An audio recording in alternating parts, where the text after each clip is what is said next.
बिस्मिल्लाहिर्रहमानिर्रहीम। अस्सलामु अलैकुम वरहमतुल्लाहि वबरकातुह। तमाम अहबाब को IUIE मीडिया पर खुश आमदीद। आज की वीडियो में हम सीखने जा रहे हैं माइक्रोसॉफ्ट वर्ड के इंसर्ट मेन्यू में स्मार्ट आर्ट का इस्तेमाल। स्मार्ट आर्ट क्या है और ये कहाँ इस्तेमाल होती है, तो मैं पहले अपना वर्ड प्रोग्राम ओपन कर लेता हूँ और उसके बाद हम इसको देख लेते हैं कि ये कहाँ पर है और इसे कैसे इस्तेमाल करना है और इसका इस्तेमाल कहाँ पर होता है। तो यहाँ होम के साथ इंसर्ट मेन्यू के अंदर पिक्चर और शेप के बाद स्मार्ट आर्ट ये यहाँ मौजूद है। इस पर जैसे ही क्लिक किया तो ये एक बॉक्स खुलता है जिसके अंदर मुख्तलिफ डिज़ाइन हमारे सामने जाहिर हो रहे हैं। यहाँ आल और लिस्ट ये फहरिस्त है, इस फहरिस्त के मुताबिक और उससे मुताल्लिका यहाँ डिज़ाइन नज़र आने शुरू हो जाते हैं। इनकी हमें ज़रूरत पेश आती है कि अगर हमने अपनी दस्तावेज़ में कोई डायग्राम तैयार करना है या हमें फैमिली ट्री तैयार करनी है, कोई शजरा नसब बनाना है या इसी से मुताल्लिका और मिलती जुलती कोई चीज़ें तैयार करनी है, तो अगर तो हम शेप इस्तेमाल करके बनाएं तो हमें इसके लिए काफ़ी वक्त दरकार होगा और काफ़ी मेहनत लगेगी कि शेप को लेना और उसका डिज़ाइन जो है वो बराबर रखना और उनकी अलाइनमेंट दुरुस्त रखना, उनका एक दूसरे के साथ लिंक करना, जोड़ना। तो ये चीज़ें काफ़ी मेहनत तलब हैं और काफ़ी वक्त इसमें लगता है। लेकिन अगर हम इस काम के लिए स्मार्ट आर्ट ग्राफिक को इस्तेमाल कर लें तो हमारा ये मिनटों और घंटों का काम सेकंडों के अंदर मुकम्मल हो सकता है। तो सबसे पहले तो हमें ये शेप सेलेक्ट करनी होगी कि हमारी ज़रूरत से ताल्लुक़ रखने वाली कौन सी शेप है, हम क्या काम करने लगे हैं। तो उससे मुताल्लिका यहाँ देखकर हम एक शेप जो है वो ले लेते हैं, एक डिज़ाइन यहाँ ले लेते हैं। मसलन ये डिज़ाइन मैं यहाँ से ले लेता हूँ, इसको सिलेक्ट किया और ओके किया तो ये हमारे पेज पर यहाँ ये डिज़ाइन आ गया। इसमें एक का दूसरे के साथ ताल्लुक भी और बताया गया है, लिंक किया गया है कि ये इसकी तरफ जा रहा है और ये इससे लिंक हो रहा है, ये इससे लिंक हो रहा है, ये इससे लिंक हो रहा है। तो अगर हम यहाँ ऊपर देखें तो हमें यहाँ लेआउट में इसके मुख्तलिफ डिज़ाइन जो है मुख्तलिफ लेआउट नज़र आ रहे हैं। तो जिस लेआउट पर हम अपना माउस लेके जा रहे हैं उसका प्रीव्यू यहाँ हमारे सफ़े पर नजर आना शुरू हो जाता है। तो जो भी हमें पसंद हो, जो भी हमारे काम से ताल्लुक रखने वाला हो, हम उसे यहाँ मुंतखब कर सकते हैं। ये इसमें मजीद भी मौजूद हैं तो उन्हें भी मुंतखब किया जा सकता है। इसके बाद यहाँ ये कलर हैं, जो भी कलर हम अपने इस लेआउट का रखना चाहते हैं, अपने इस डायग्राम का, तो उसे भी यहाँ से मुंतखब किया जा सकता है। इसके साथ आगे स्टाइल आ रहे हैं, यह सादा हैं और इसी तरह इसमें 3D भी आगे स्टाइल आ रहे हैं। ये सारे अपनी ज़रूरत के मुताबिक इन्हें इस्तेमाल किया जा सकता है। और अगर हमने इन सब को ख़त्म करना है, इसके अंदर ये सारी जो डिज़ाइनिंग की है उस सारी डिज़ाइनिंग को ख़त्म करना है, तो पहले Ctrl A के ज़रिए से सबको सिलेक्ट कर लिया जाए और फिर रीसेट ग्राफिक यहाँ हम क्लिक करेंगे तो ये अपनी असली हालत पर वापस आ जाएंगे। इसके अंदर जितने फॉर्मेट इस्तेमाल हुए होंगे वो सारे के सारे फॉर्मेट खत्म हो जाएंगे। यहाँ हम दोबारा देखते हैं इसको डिजाइन के अंदर, तो यहाँ हमें मजीद कुछ चीजें नजर आ रही हैं। बाएं तरफ ऊपर फाइल के नीचे ऐड शेप है, इसके बाद ऐड बुलेट है और टेक्स्ट पेन है और इसी तरह ये कुछ कमांडें हैं जो अभी फाल नहीं है। प्रमोट है, डिमोट है, राइट टू लेफ्ट है और मूव अप, मूव डाउन और इसी तरह ये लेआउट। तो इन्हें कैसे इस्तेमाल करते हैं, इनका क्या इस्तेमाल है। यहां हमने इस शेप पर इस क्लिक कर रखा है और ये सिलेक्ट है। तो हम इसमें एक और शेप का इजाफा करना चाहते हैं तो यहां ऐड शेप के अंदर अगर वैसे ही इस कमांड पे क्लिक कर देंगे तो उसके बाद एक शेप जो है वो ड्रा हो जाएगी।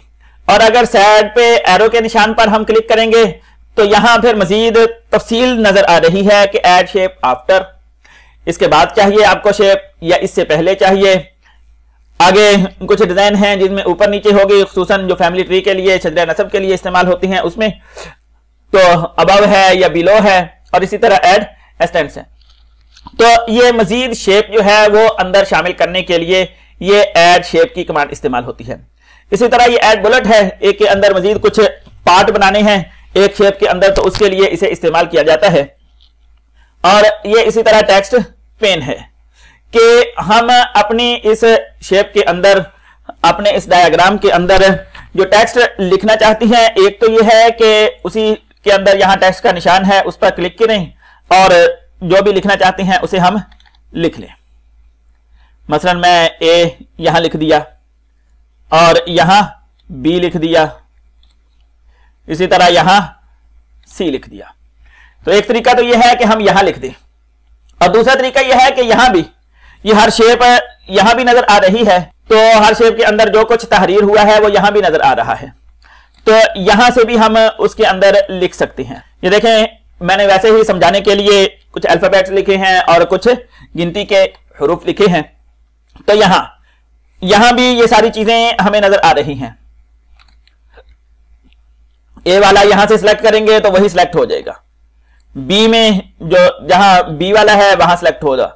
अगर हम यहां से कुछ तब्दील करना चाहते हैं तो यहां से भी तब्दील किया जा सकता है। इसमें मसलन मैं एक लिखना चाहता हूं, एक लिख के ओके किया तो वहां हमारी शेप के अंदर भी वही एक लिख हो गया। तो यहां से भी टेक्स्ट जो है वो लिखा भी जा सकता है और उसे तब्दील भी किया जा सकता है। यहां ये हमें एक निशान नजर आ रहा है हमारे इस बॉक्स के साइड पर, तो इस पर क्लिक करेंगे तो यही वो टेक्स्ट वाला बॉक्स यहां भी खुल जाएगा और उसके अंदर यहां से भी तब्दीली की जा सकती है और इसे बंद भी किया जा सकता है। इसके बाद ये प्रोमोट और डिमोट, अगर हम अपनी किसी शेप को अपने इस डायग्राम से, अपनी इस फाइल से छुपाना चाहती हैं, उसे दिखाना नहीं चाहते, तो हम उसे सिलेक्ट करके यहां डिमोट करेंगे तो वो गायब हो जाएगी। इसको भी अगर एक से ज्यादा को करना चाहते हैं तो शिफ्ट के जरिए से उन सारी शेप को हम सिलेक्ट कर लें पहले, और फिर डिमोट इस कमांड को इस्तेमाल करेंगे तो वो सारी की सारी शेप जो है वो डिमोट हो जाएगी, वो सफे से गायब हो जाएंगी। और अगर हम वापस लाना चाहते हैं तो उसे प्रोमोट के जरिए से वापस ले आएंगे। यहां ये दोनों प्रोमोट और डिमोट, ये दोनों कमांड यहां हैं। इसी तरह अभी फिलहाल ये जो हमारा ये डायग्राम है ये बाएं से दाएं तरफ को है, और अगर हम इसे दाएं से बाएं तरफ को लेके जाना चाहते हैं तो ये देखिए यहां से राइट टू लेफ्ट किया तो दाएं से ये अब बाएं तरफ को घूम गया है। अब इसका स्टाइल बदल चुका है, ये जो एरो थे अब ये दाएं से बाएं तरफ को नजर आ रहे हैं और पहले बाएं से दाएं तरफ को नजर आ रहे थे। तो यहां से ये तब्दील किया जा सकता है।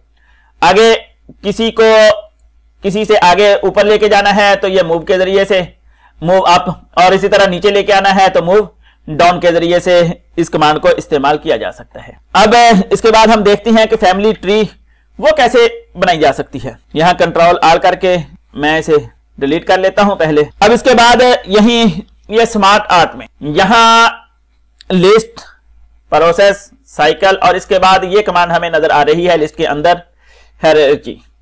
इसके ऊपर क्लिक किया तो यहां फिर हमें मुख्तलिफ डिजाइन नजर आ रहे हैं। इसमें से हम कोई भी डिजाइन मुंतखब कर सकते हैं जो हमें पसंद हो।